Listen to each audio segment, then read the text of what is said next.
Hello, and welcome to a bonus episode of the Cooler Guild. I am your host, Coop, and joined with me as always is my co-host, Van. What's up? On today's episode, we'll be discussing the Reigns win. That's right, a win. What? In the Summer Cup, first Summer Cup match of the whole Summer Cup. Yeah.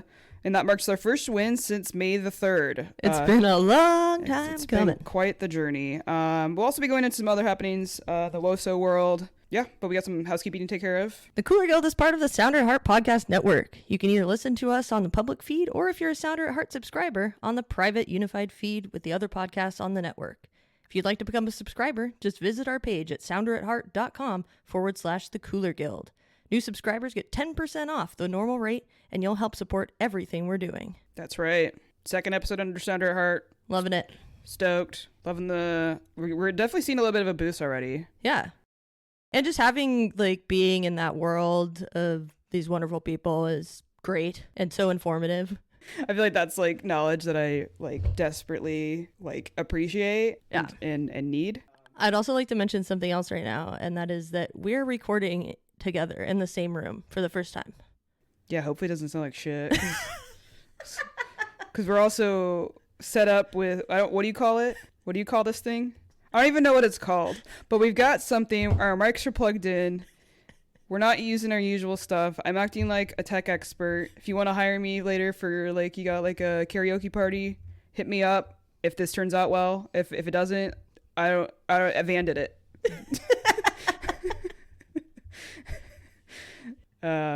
So hopefully it's an interface. It's a USB interface. That's what it's called. My friend Jonathan gave it to me. Thank you, Jonathan. Yeah, it's something new we're working with. Van decided to come down for the weekend to where I'm at, get a little break from the heat. Yep, it's been awesome. I love it down here in Astoria. Yeah, it's a great place. I got to show Van the infamous divot in the yard that broke my ankle. It's gnarly. It's bad. I can definitely see how you did that. Yeah. And then what I don't understand is how you didn't roll down the hill afterwards. I mean, there wasn't much of a hill to roll down afterwards, but I did fall and just lay there for quite a while. I just grabbed my ankle. I was like, oh no, not again. And then I also got to show Van the other infamous thing in Astoria, besides the divot in my yard, the slide. Oh. The Astoria slide. It's great. Yeah. Highly recommend you go check it out. It's a little bit of a chiropractor experience. Yeah, if you're really into violence, it's great. Yeah, they built it with the idea that they didn't want people to be going too fast because it would be too dangerous on the slope. So they decided to engineer and design it with some bends in it. But they're highly degreed bends. It's a hard stop when you hit those little sides. Yeah. And mind you, okay, full disclosure, this slide is meant for children. It does say up to ages 12. Yeah. And we're in our 30s, but that didn't stop us. No. And I do think it shouldn't stop anybody. No, we can still have fun. Yeah. Van went down it 3 times. Did 2. It was nice. That'd be fun in the snow. We don't really get snow here. I know. And if we do, then it's icy and good luck getting down the hill and ice. But I mean, just put your yak tracks on, get down there and slide in the ice. It's on the... That's what I'm talking about. I don't need to break my other ankle again. So we'll get into the game. Little match recap. On Friday night, the Reign faced Utah at home in the opening game of the Summer Cup. The Reign struck first after Mackenzie Weiner was taken down in the box, and Olivia Athens stepped up and converted the ensuing penalty. Utah quickly countered, familiar thing that we have experienced this year. Mm-hmm. Utah quickly countered and brought the game back even, maybe within 10 minutes of that goal. It was less than that. Yeah, it was less than 10 minutes. But luckily, in the 77th minute, the soccer gods blessed us with a gorgeous cross from ZR King that was headed to the back of the net by Sofia Huerta. And that sealed the game for a Reign win. This is a dub pod. We're gonna go ahead and call it a dub pod, but it's not the regular season. So we still need our regular season dub pod. We're still waiting for that, but we got to start somewhere. We're hopping on our friends, the Lobbying Scorchers, another Sounder at Heart podcast, and their dub pod episodes that they've been able to have many times. They had 6 in a row. I know. They really got tumbled the last night.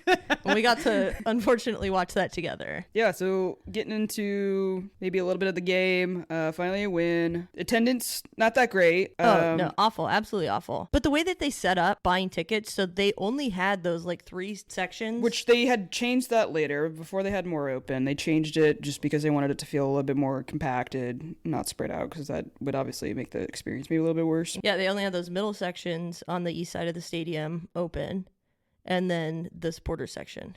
And so it just was kind of odd, and they didn't market this tournament. No. And that seems to be like everywhere, not just with it wasn't the rain. just the rain. And also, there was a Mariners game. It was also a Friday night at 6 p.m. Yeah. Like, even if I wanted to go to that game, I would have had to get off work like An hour or two early. more than that. Yeah. But it's like, not to say I didn't want to go to the game. I did, but I was also coming down here. Yeah. We had plans, and and the rain hadn't been a great form either, so that probably doesn't help. But the Mariners were also playing the Astros, and everyone loves to go watch them play the Astros. I know they do for some reason. They just want to watch the Mariners lose to the Astros. Self-torture.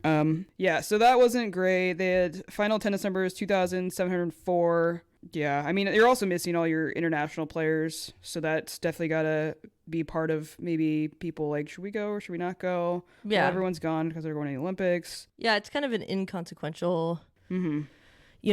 Game.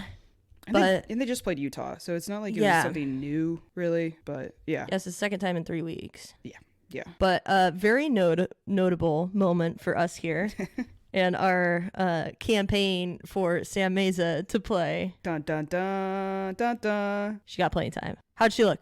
She looked great. I know. She looked great. I don't know what her fitness situation is. It seems like Laura Harvey's been alluding to there's been some stuff going on with her. Maybe that's why she hasn't been getting playing time. I don't know. It's all still a mystery. But what I saw on the field looks like everything we need and what we've been missing. Yeah, I mean, there's a lot of tenacity there. There's speed that we're missing. Energy. I don't know. Like someone that looks like they enjoy playing. Yeah. No, she looked like so excited to be playing. And that could be just from her not being able to get on the field. Yeah. But I also feel like this is kind of what we had heard about her going into the draft. Yeah. Before we even knew we were going to get her. So I, was saying, Laura Harvey, I just want to know if she's going to be good. I think I can say she doesn't suck. We didn't get much of a view of what she's got, but I'm liking what I'm seeing a lot. Of course I'm biased because we've been wanting this for so long, the entire season. And then we see it and we're like, okay, this is not terrible. And the rest of the team's kind of been terrible. So it's like, maybe this is like a good change that we need. Yeah. And maybe this can translate into like the second half of the season. I'm hopeful. Word I've used many times and it hasn't gone well. And also, Adamas started as well.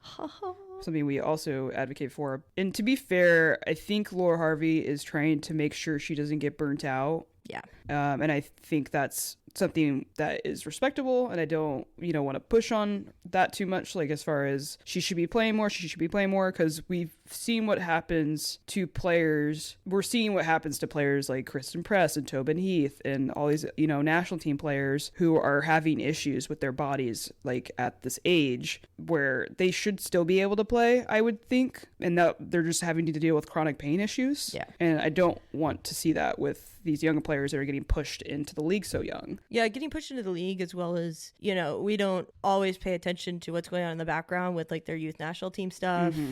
So a lot of the times, we're like, oh, they weren't at training. And it's like, oh yeah, they've been at a 2-week youth national team camp. And then they come back and we're like, why aren't they starting? Yeah. Just because there's not a lot of media surrounding the youth national team. And, I mean, even trying to look up their schedule and like when they're going to be gone has kind of been a nightmare. Yeah, it's not easy to follow.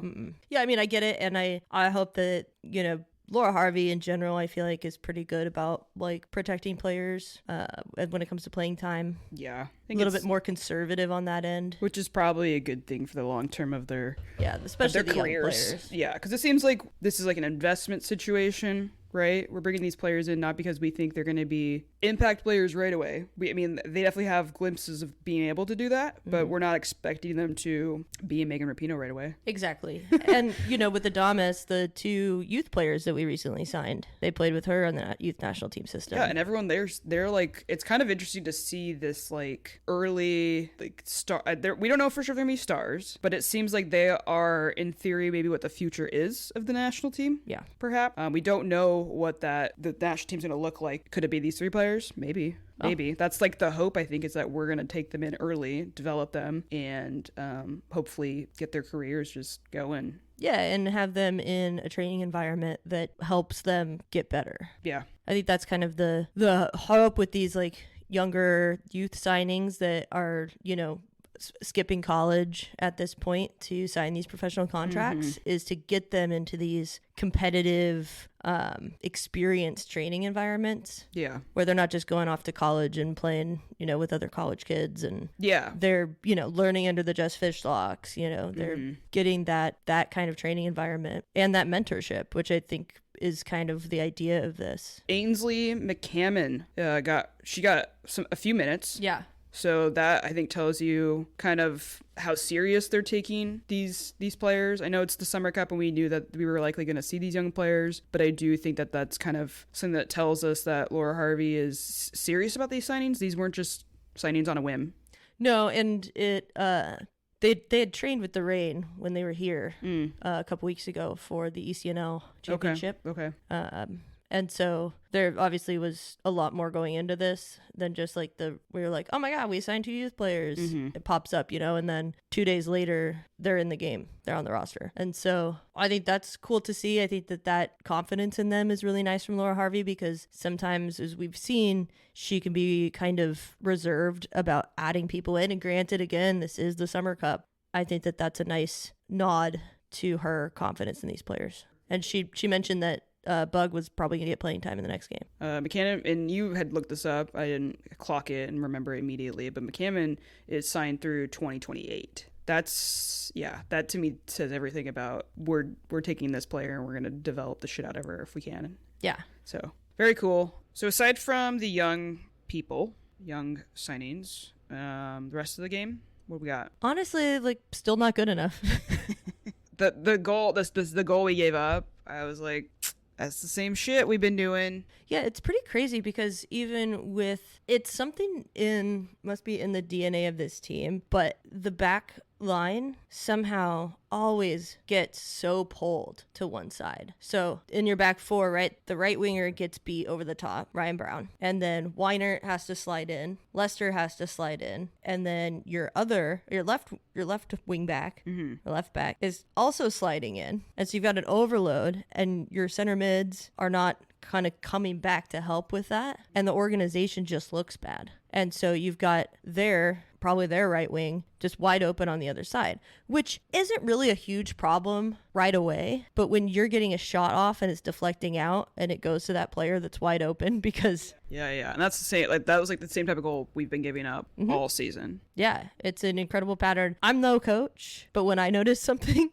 I think it's a problem. You've been a coach. I was a goalkeeper coach, and didn't you? Yeah, did some other stuff. You're more of a coach than I've ever been and will ever be. So as a goalkeeper, when I notice those things, when you're looking out and you notice that your players are getting so shifted to one side, leaving players open, for me that always feels like a threat. But sometimes it can be okay just because that ball is not going to get to them. But when that play comes in closer and they become an option if something happens, that's when it's a problem, and they're not adjusting. Yeah. So you got to figure that out, because it's happened a couple times and it's just an organizational issue. And I feel like it's been mostly an organizational issue when Claudia Dickey hasn't been on the field.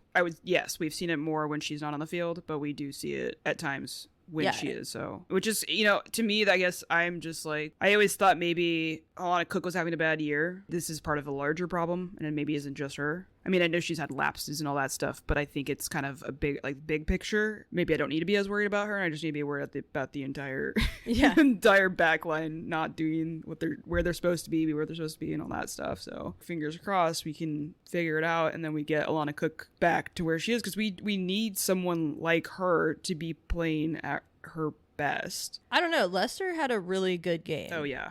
Yeah. We do need someone like Alana Cook playing at her best. I agree with that. But Julia Lester, I mean, to me, watching the game, because I wasn't really paying attention to her necessarily, I was like, there's too much to look at.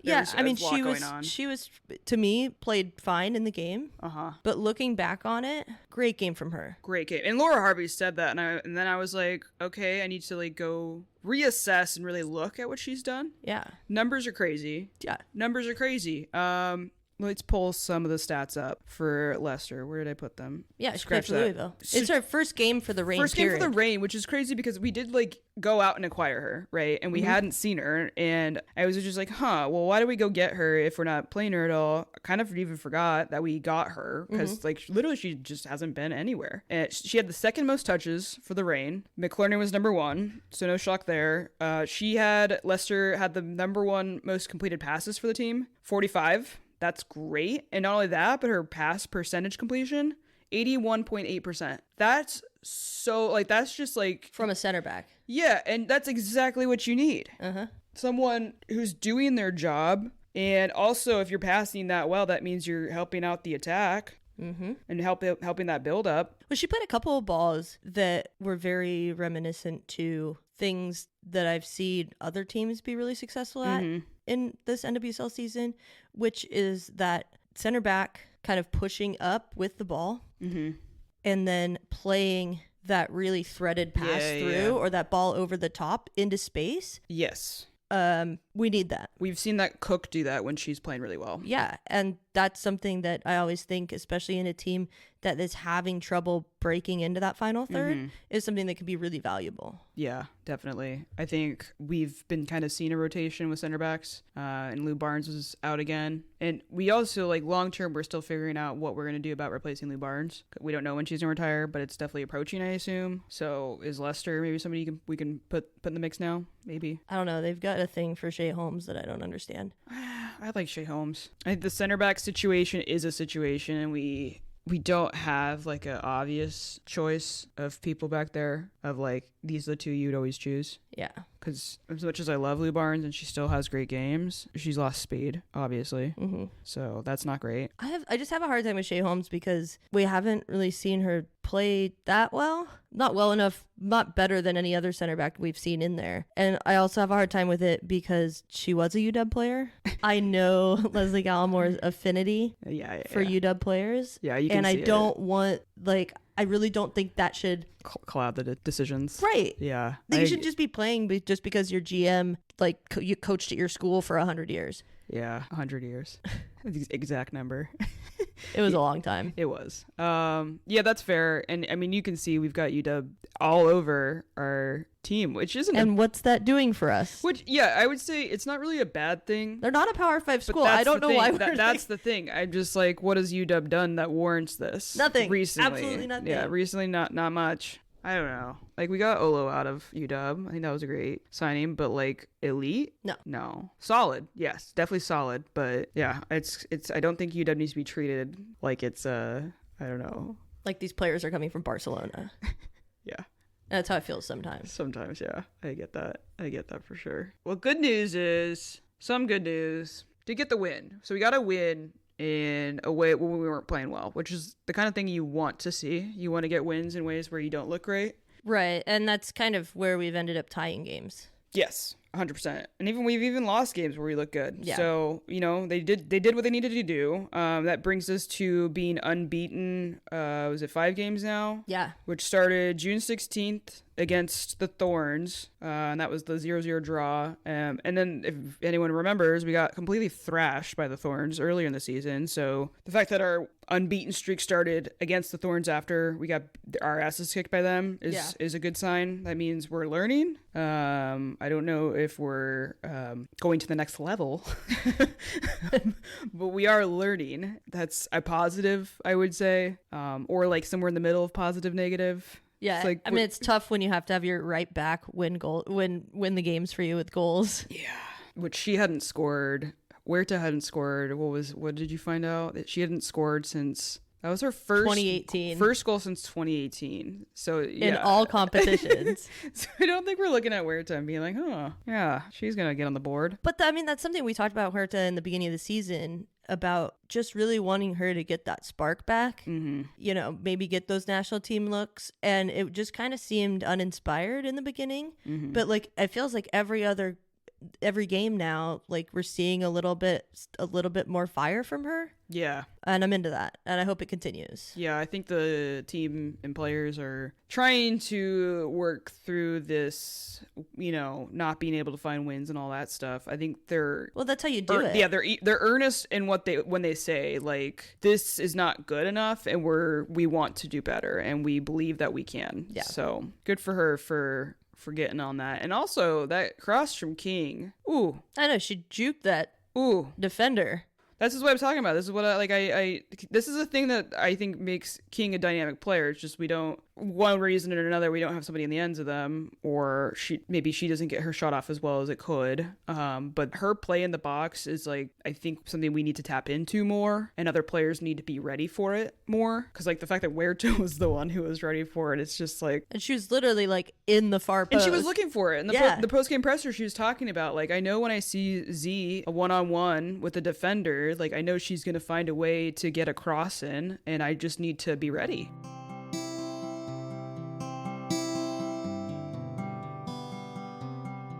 Players seem to be interested in this tournament, which is kind of good. Yeah, I think that the kind of gist of it was anytime there's hardware involved, they want to be in the conversation to win that. Which we had a nightmarish end to the Challenge Cup. Last time we had an opportunity at a trophy. Well, besides the other thing I just want to forget about, the WCL Cup, but the other trophy that we were in contention for ended terribly. And I guess this is like a history with Rain. Yeah, we've won the Shield. But that's like there's no, usually it's not like a big game on the line in that moment, and we still need to get over that. Yeah, it's like the deeper into any playoff situation we get, oh god, it gets worse. Yeah, we'll see how everyone's taking this tournament. That's the thing, is we can't tell, and the way that it's formatted is so weird. But if they get out of this stage, they're gonna go for it, because the season's rough. Yeah.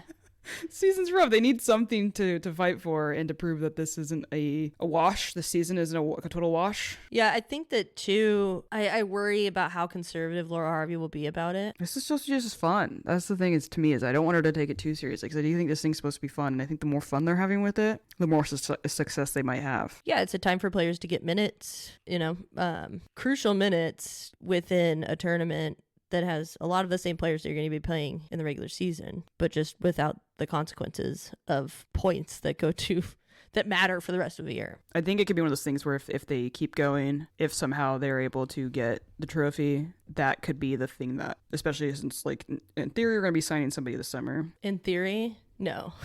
If we don't, we will riot.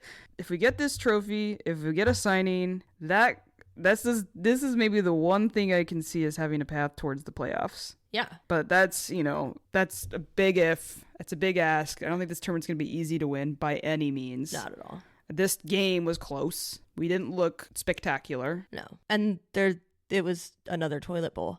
Like the two worst teams in the league. Two worst teams, yep. So we're still not last place, though. So still not last place. We're going to hold on to that as long as we possibly can. And I think, too, like, talking about this tournament and how else it can be important is there's just momentum, that's at stake too. Mm-hmm. Because we had a little bit of momentum coming into the break, just because the sale and then only losing a couple players to international duty, and then really being able to get these younger players in, and then getting a win in the first game. If you can kind of keep that going and keep that excitement level up in the players, in the fan base, and bring that into, at least be competitive in this tournament, and bring that into the regular season after the Olympics, I mean, you can really only go up from there. Yeah, I think this is a chance for the players who aren't starting, prove that maybe they could be the solution too for what's been going wrong. Yeah. So, and that does mean getting good results. Yeah, everybody's fighting for, their little spark, and to get in and make an impact, and to be a game changer. And I love seeing that when you bring in younger players or players that haven't been getting minutes, and you're like, dang, all right, like you can tell that they want it. And I think that's something that came from Sam Mesa last night. I'm sure she's missed playing. Oh God, I bet. Playing in a match is just like a different experience. Yeah. How'd you feel about the Adames performance, since we always go on about how much we would like to see from Adames more? What'd you think of her starting and what she looked like on the field? I thought she looked good. I mean, it wasn't great. Yeah. But she put balls into dangerous places. And I just think, again, she, for her age, she's just seems very put together on the field. Composure seems totally there. Mm-hmm. She seems very ready. Yeah. Which is great. So we'll see kind of what we'll get from her going forward, but I think that she played well. I don't know if she's going to be going to the Youth World Cup or the U20 World Cup. Mm-hmm. You know, Harvey wants to make sure she goes in there in good form. Yeah. Because that experience that she's going to get there is going to be really, really valuable. Yeah. So it can't be taken lightly that she's going. Well, Harvey used to coach the U20 team too, so she knows Adam as well from that. Yeah. And so you want to, like we were talking about previously, you want to make sure that those players are healthy and taken care of going into that. Yeah, can't burn her out in this tournament. I hope she does well. I hope she gets some good playing time there. See if we can find streams of it, because that stuff is always like all over the place. Yeah, when we find that stuff, we'll share it on the Cooler Guild Twitter. Yeah. Were there any other positives from you from the game? Not really. I've got one, and it was kind of sporadic, but I thought Mackenzie Weiner in the beginning of the game, first 3/4 of the first half, she looked tenacious. I mean, that's really how we got that first goal. Yeah, she earned the penalty. She earned the penalty. She got pushed down kind of in the penalty box, maybe a little soft, maybe should have been called penalty, but gets up, goes and wins the ball back quickly. So the fact that the Utah defender had to hack her to try and get to the ball, and then bam, penalty. Yeah. And there's no VAR in this tournament. But it did look like a penalty. It did look like a penalty. It was called a penalty. Yep. That's how you win that first goal. So couldn't do it without her getting up and trying to just, I don't know. To me, when she got back up, I was like, she's trying to like she wants a spot. Yeah. She wants more playing time, and she's going to prove why she deserves it. And I think she did. I think that you got to keep giving these players meaningful minutes in this tournament. Yeah. Just so that they have that opportunity. You got to give Olivia Athens her flowers for converting that penalty. Yeah. And she played really well. She did. Negatives besides the goal. Our favorite and first Cooler player of the match, right? She was our first. Yeah. Ryan Brown went down with an injury, and it did not look good. She immediately, and it was a no non-contact injury, and I watched it on slow-mo yesterday, and her knee does something funky, and they were definitely like yanking on it, which they do to do like the on-field ACL testing. I know this from experience. And it looked to me like it was moving a lot. So I don't have high hopes for that. I have high hopes for her. Yeah. But just from what you could see when they were yanking on it and the look on her face, you could tell that. Which sucks, because she was becoming to me an obvious starter. 100%. Like super, super obvious starter.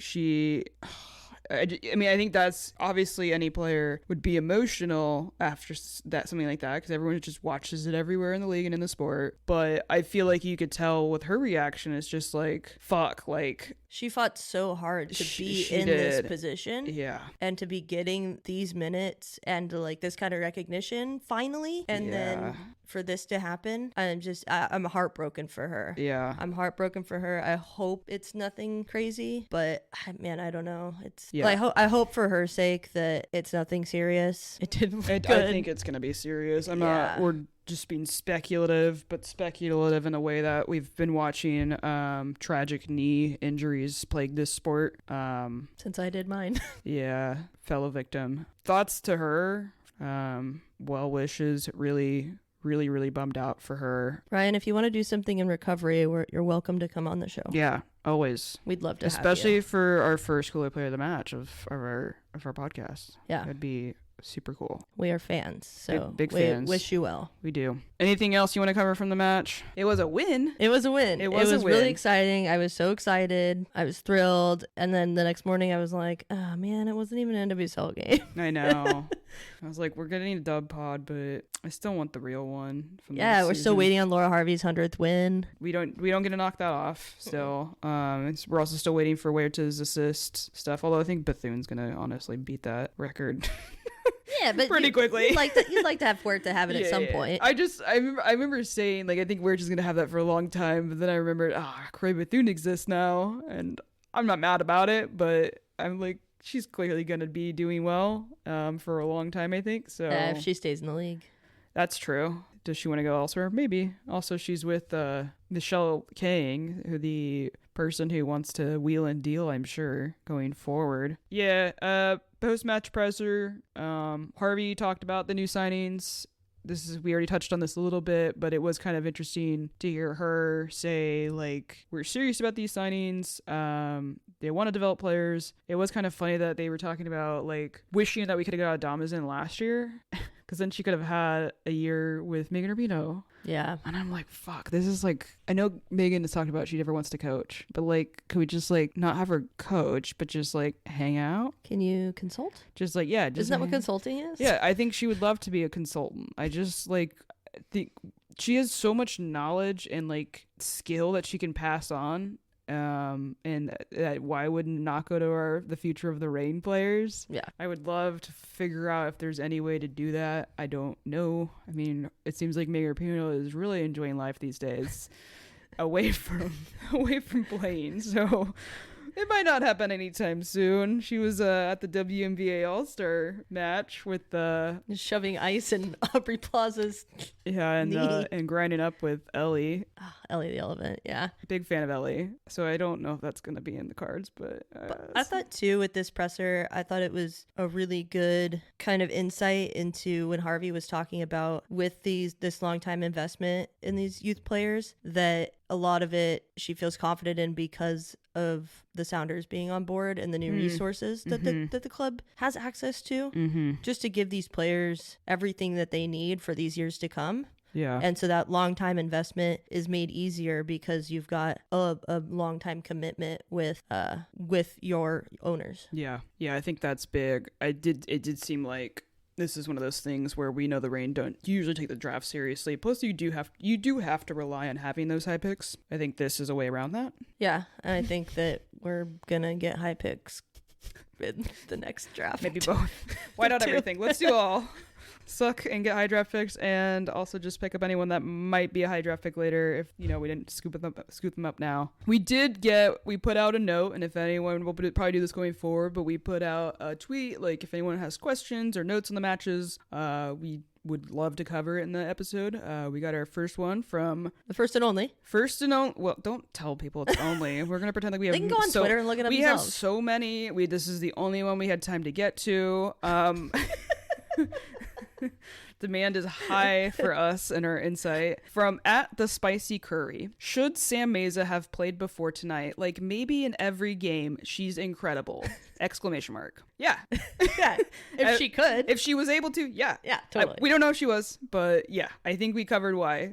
But the answer to that, yes. Yeah, I think it's undeniable that she's got a talent there, and I would like to see what else she can do. Yeah, we also need to keep her healthy. So getting these game minutes, in these smaller chunks, but still meaningful chunks. It's not like what we were doing to Adamas at the beginning of the season and giving her like 3 minutes at the end of the game. And it's just like, okay. I guess the other thing we need to go over is there a cooler player of the match, and who would you give it to? Julia Lester. Yes. We did record saying it was going to be Sam Meza, but we remembered that's not who it is this week. But I'm sure she's going to get her time soon for that. But Julia Lester for sure, 100% cooler player of the match. We want to see more.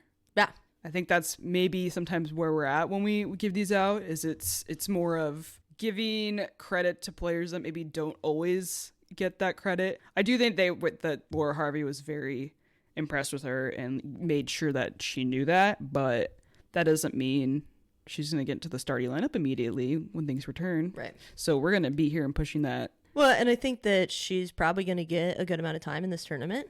So it'll give us more positives to check in her little column so we can keep pushing it. Yeah. Excited. Don't let us down, Julia. No. Jules. We're calling her Jules. We're going to pretend like we're besties with her. Call her Jules as well. Yeah. So congratulations. Welcome to the Cooler Player of the Match Hall of Fame. Welcome, Julia Lester. Sam Meza, you got to wait your turn. Not much longer, probably, though. Not if it keeps going this way. I'm just going to say your name every time. Thank you for listening to the Sounder at Heart Podcast Network, which now includes No Sarietes, Lobbing Scorchers, and the Cooler Guild. We've been independent since August of 2023, but need your support to make sure it continues. Although this podcast is free, it's only made possible by your continued support. Memberships start as low as $25 a year, which not only helps make podcasts like this one happen, but also gets you access to everything we produce. If you're able to support us at higher levels, starting at $75 a year, you gain access to a host of other perks, most notably entry into our members-only Discord, where the smartest, funniest, and most engaged commenters share their thoughts and ideas. To find out more, just visit sounderatheart.com and click the subscribe button in the top right corner. Thanks for listening. Moving on, we've got the Olympics coming soon. Yeah. We will be at the watch party at Rough and Tumble on July 25th for the U.S. versus Zambia, right? Yep.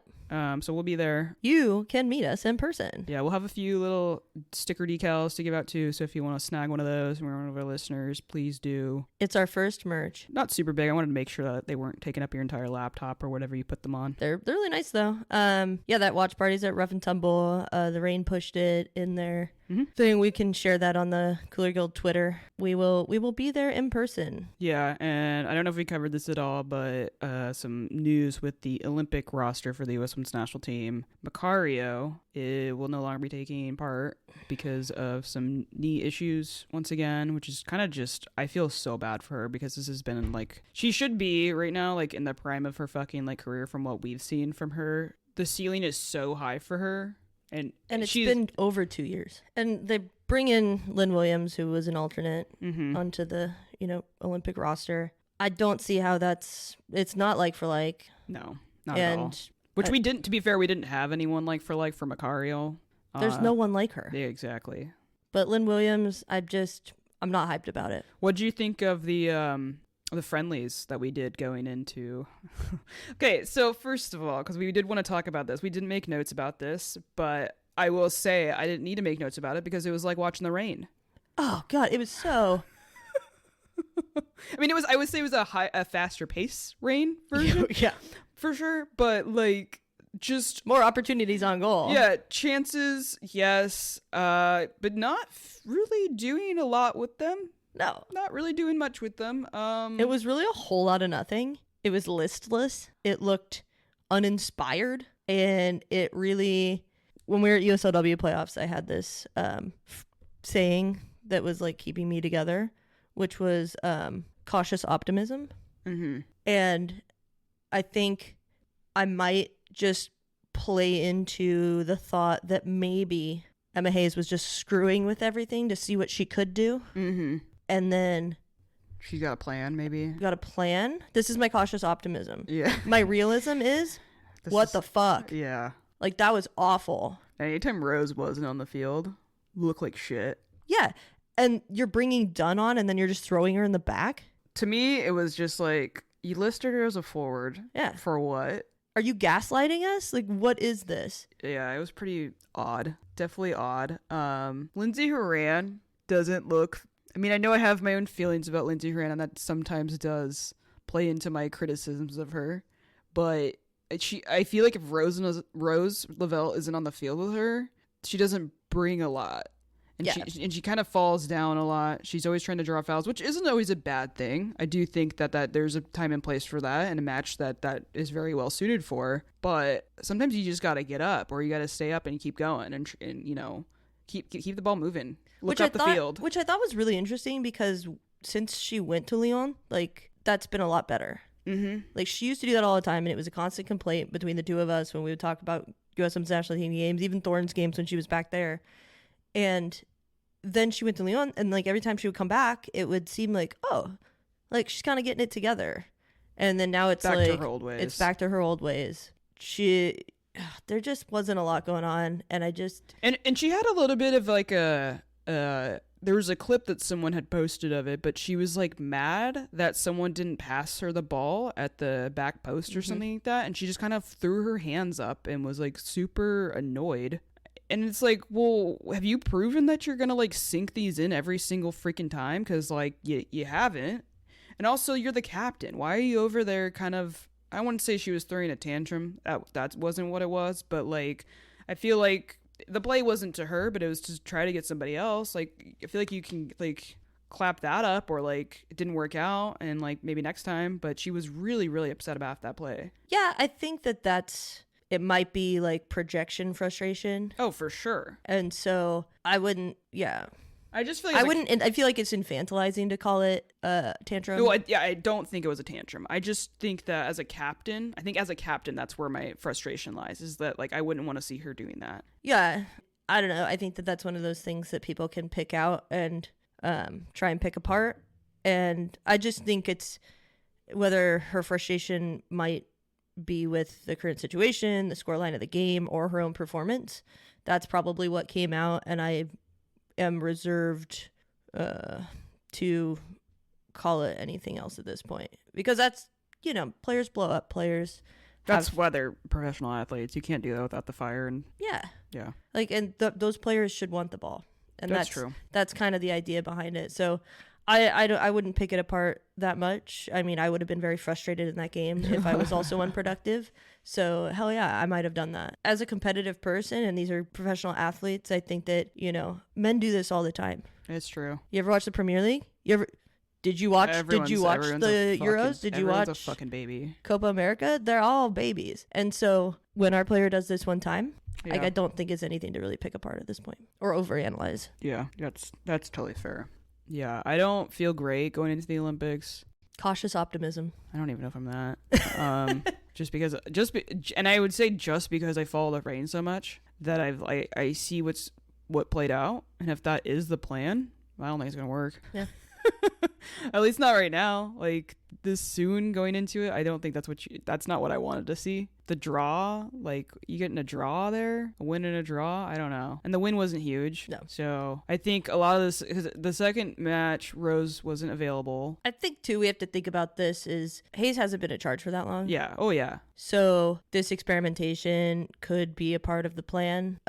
We're not privy to that plan and how it's being executed. So that's where I'm withholding my judgment until I see this in full force at the Olympics. But trust me, if game 1 at the Olympics, we come out, everybody's playing out of position, and you know, Vlatko ball again. Yeah. Yeah. I don't think that if it looks that uninspired again, yeah, that's gonna be an issue. I'm gonna be having major issues. Yeah, I mean, I did, like, before all this happened, when we got the chain, like, when Emma Hayes got announced, I was like, whatever happens at the Olympics happens at the Olympics. I'm not gonna take it too seriously, because we knew how late she was gonna be coming in. So I think that when she came in, though, everything just seemed so good, and I was just maybe over eager about what she could do this early with this few games. Yeah. And I need to be reminded and remember that this team was not looking very good, like, the last several years. Yeah. And it's not going to be something that happens overnight she's had maybe 5 matches or something like that. It's not very many. That's not going to happen in that short of time. Yeah, and the player selection for the Olympics roster is over and done with. Super slim too. And it's, you know, you only get 18, and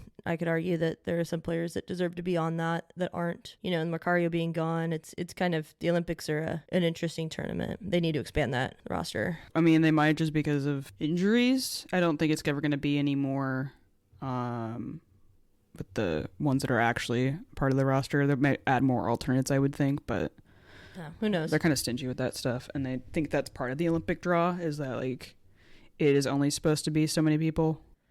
Anything else we got going on? Our next match? Next match, yeah, it's going to be on July 28th at 3 p.m. And that is against Club Tijuana. Mm-hmm.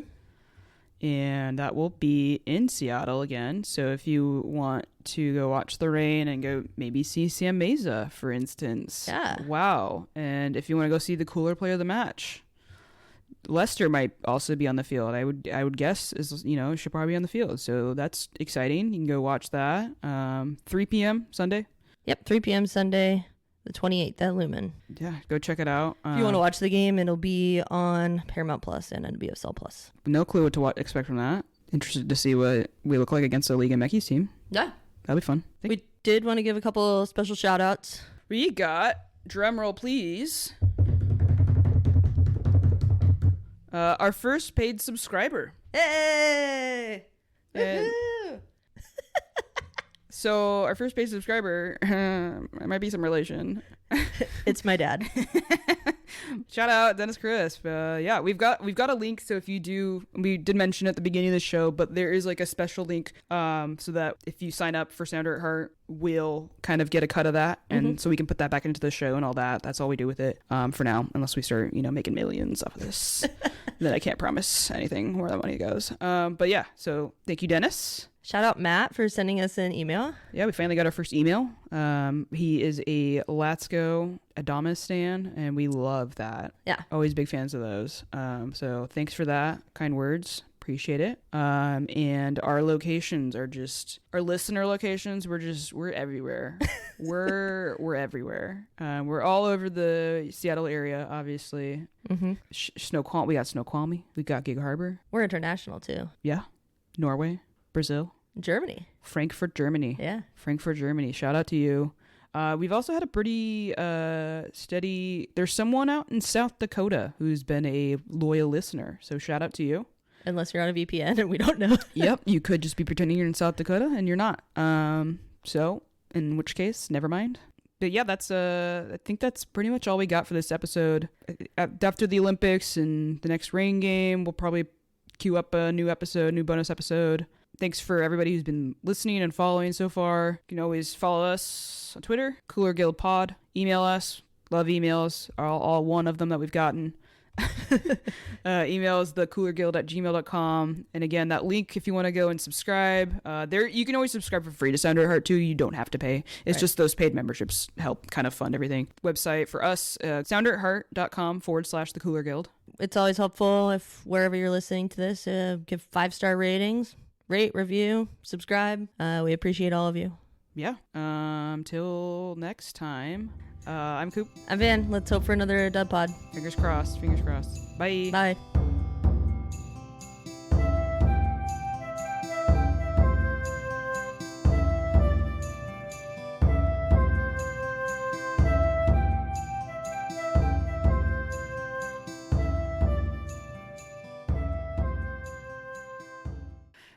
We're just vibing. Sam Mesa. Yeah. Yeah, Sam Mesa. We were gonna give it to Lester. But fuck it. I forgot we talked about that last night. Yeah, we did. We did talk about this last night. We were like, we should give it to Lester. We'll wait till Sammy does some a little bit more. But